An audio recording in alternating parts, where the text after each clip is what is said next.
Your confidence isn't broken. If you ever wonder why you doubt yourself, procrastinate, or simply feel stuck, let me tell you, it's not you.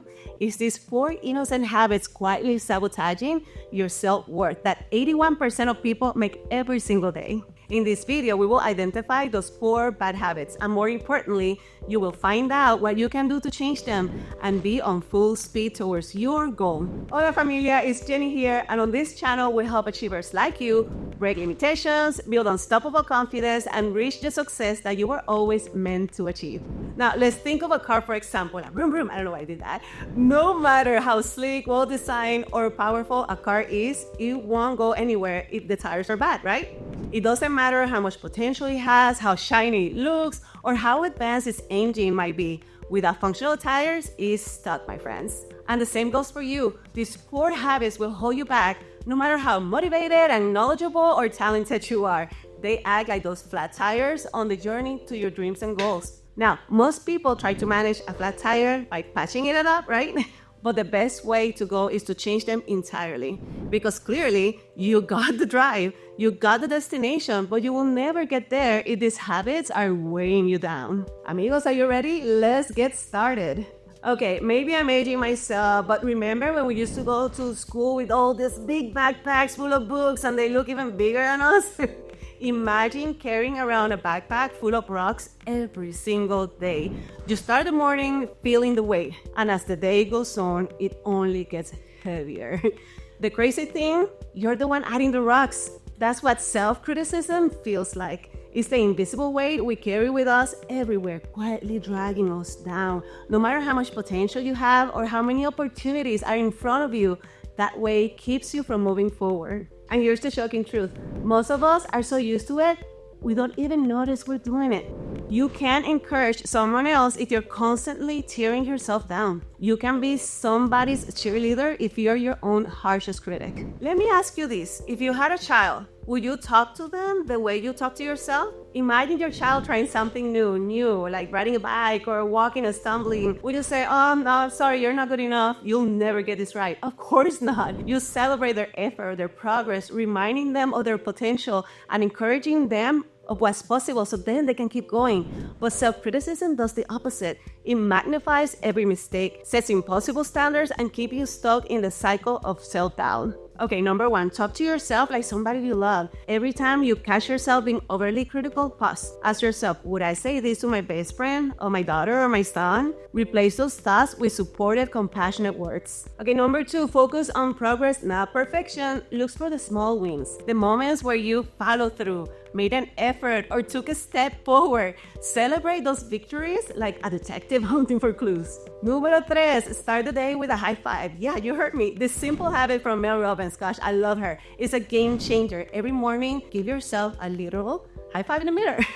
It feels a little awkward at first, but over time, it rewires how you see everything, shifting from self-criticism to self-celebration. When you stop adding rocks to that backpack, you'll feel lighter, freer, more confident, yes?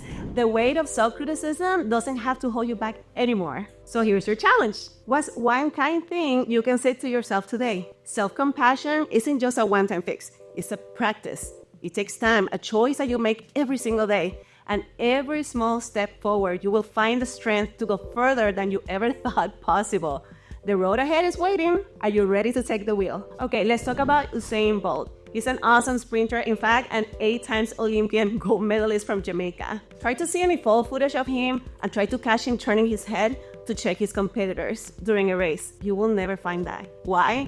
Because he knows that the moment he looks sideways, he loses focus, his rhythm, and his speed. That's exactly what happens when you compare yourself to others. It pulls you out of your lane, out of your purpose, of your focus, and into a spiral of doubt. And the truth is, you're not here to run somebody else's race. You're here to fulfill your own unique mission. Here's the thing, you cannot compare your month 3 to somebody else's year 20. Everybody's journey is different. Their timeline is as unique as their fingerprint. But social media doesn't help, does it? It amplifies illusions. You see everything so perfect. Everything is perfect vacations. Look at my trophies and my career wins and glowing smiles.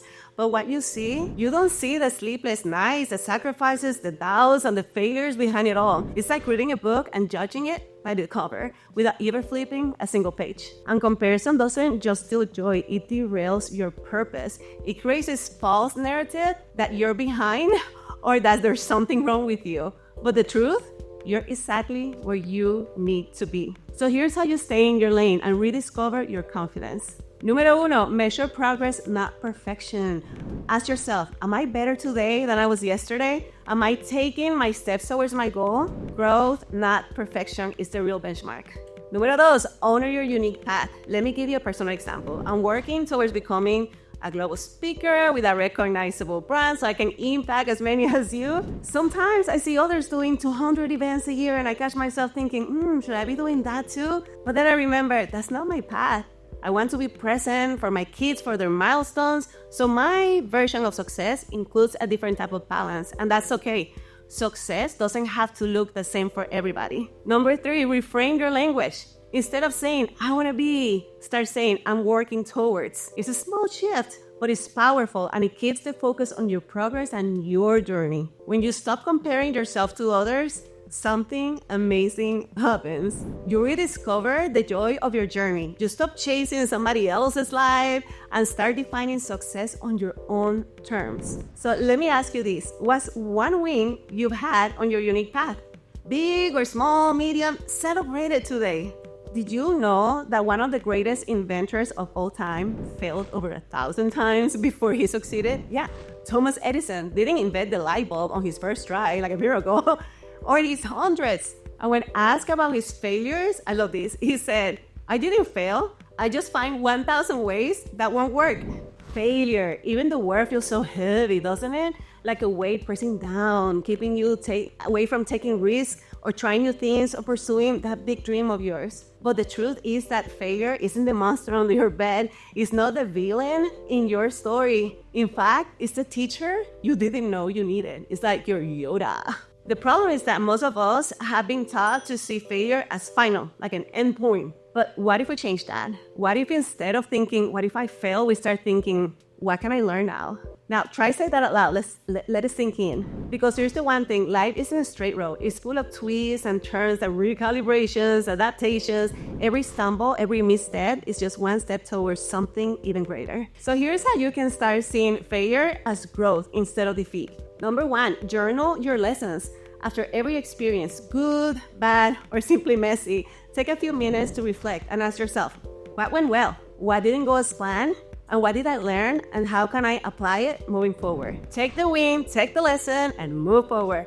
This simple practice will help you extract value from every situation and turn challenges into opportunities. Let me share a quick personal example. I was invited to speak at my alma mater, but this time my audience wasn't the engaged professionals that I was used to. It was students. The event was mandatory for them, and it was right after lunch. So you can imagine. Picture a room of full, tired, unengaged faces who didn't really want to be there. The first 5 minutes of my usual high-energy talk, silence, crickets. I was completely thrown off.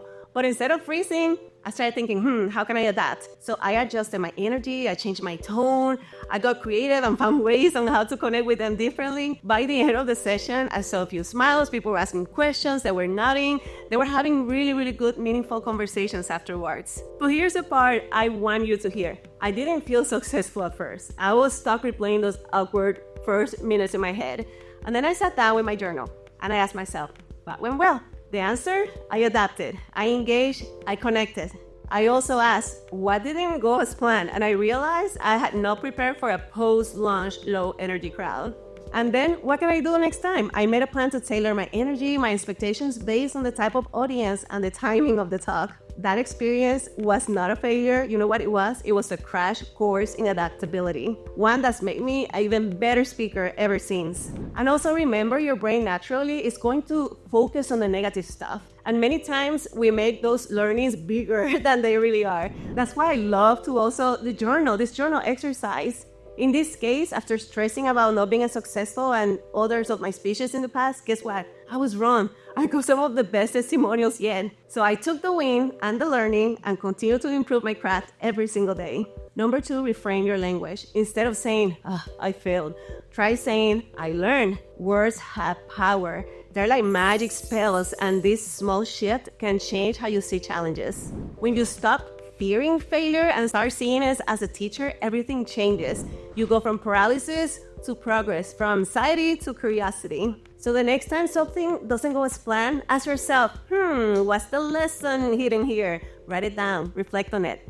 And most importantly, carry it forward. Failure is not the end of your story. It's actually the beginning of something new. A stronger, wiser, more resilient version of you is waiting. Number 4, seeking validation from others. Okay, amigos, imagine handing a stranger the keys to your house and then asking them to decide if it's good enough to live in. This sounds so idiotic, right?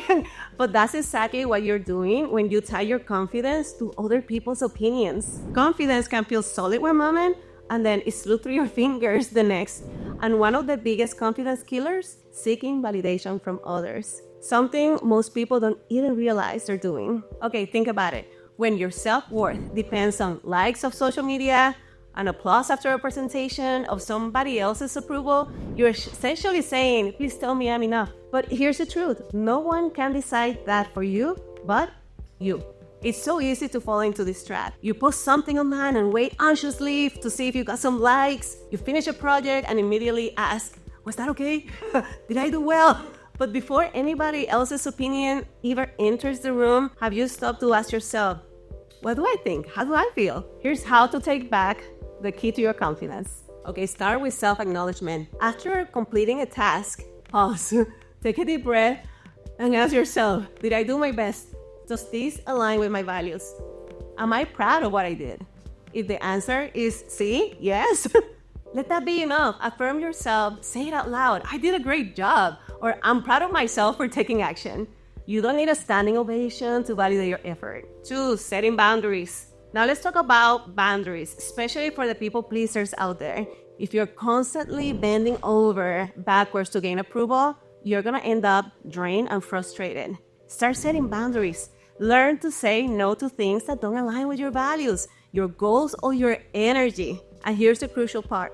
You don't need to apologize for it. Here's my personal rule of thumb. Only take feedback from people who has walked the path you're aiming for. If someone hasn't been there where you want to go, their opinion really doesn't hold a lot of weight. You don't take financial advice from somebody who is broke or fitness advice from somebody that doesn't have the body that you want. It's not about dismissing others, but about protecting your mental and emotional space. 3, celebrate your wins. At the end of each day, reflect on 3 wins. These don't have to be big. Maybe you follow through on a habit, or you handle a difficult situation with grace, or you simply showed up when it was hard. This daily practice rewires your brain to focus on progress and positivity. It reminds you that every step forward, no matter how small, it builds your confidence. So here's the truth. Confidence doesn't come from likes, applause, or an external approval. It's built in the quiet moments when you affirm your worth, protect your boundaries, and celebrate your wins. So at the end of the day, the only person who truly needs to believe in you, guess, is you. Thank you so much for watching. Like this video, subscribe if you're new, and share with others who also have big goals this year.